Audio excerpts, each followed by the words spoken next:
आर्या एक छोटे से गांव में रहती थी। उसकी उम्र 19 साल थी, लेकिन उसके ख्वाब उसकी उम्र से कहीं बड़े थे। वह एक फैशन डिजाइनर बनना चाहती थी और अपनी बनाई पोशाकों को पूरी दुनिया में मशहूर करना चाहती थी। गांव की सीमित सोच और आर्थिक हालात उसकी राह में बड़ी चुनौती थे। आर्या के पिता किसान थे और उनकी कमाई मुश्किल से घर का खर्च चलाने के लिए काफी थी।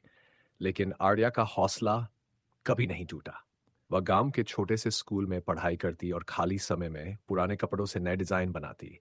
एक दिन उसके स्कूल में एक प्रतियोगिता का आयोजन हुआ। विषय था अपनी कला से अपनी कहानी बयां करो।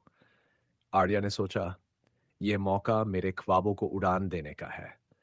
उसने अपनी मां की पुरानी साड़ी से एक खूबसूरत पोशाक बनाई। उसमें उसने गांव के रंगों और अपनी भावनाओं को बड़ी खूबसूरती से पिरोया।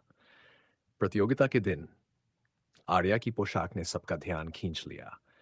जजों में से एक, जो एक मशहूर फैशन डिजाइनर थे, ने आर्या की प्रतिभा को पहचान लिया। उन्होंने कहा, तुम्हारे अंदर एक बड़ा डिजाइनर बनने की क्षमता है। अगर तुम मेहनत और लगन से काम करो तो एक दिन तुम्हारा नाम बड़ा होगा।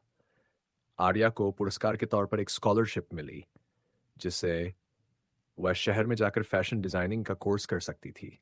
लेकिन यह फैसला आसान नहीं था। गांव छोड़कर शहर जाना, परिवार से दूर रहना और नए माहौल में खुद को साबित करना एक बड़ा कदम था। अपने माता पिता की सहमति से आर्या ने शहर जाने का फैसला किया। उसने स्कॉलरशिप का इस्तेमाल करते हुए एक मशहूर फैशन संस्थान में दाखिला लिया। शुरुआत में उसे कई मुश्किलों का सामना करना पड़ा, लेकिन उसने हार नहीं मानी।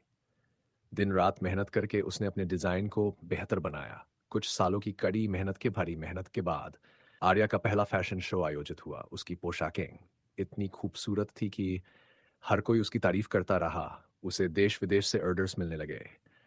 जो लड़की कभी अपने गांव में छोटे छोटे टुकड़ों से पोशाकें बनाती थी, आज उसकी बनाई डिजाइनें बड़ी बड़ी रैंप पर नजर आती थीं।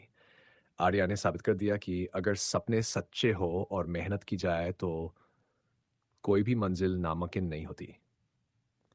उसका सफर हर उस लड़की के लिए प्रेरणा बन गया जो लाइक अपने ख्वाबों को पूरा करने के लिए लड़ने का हौसला रखती है।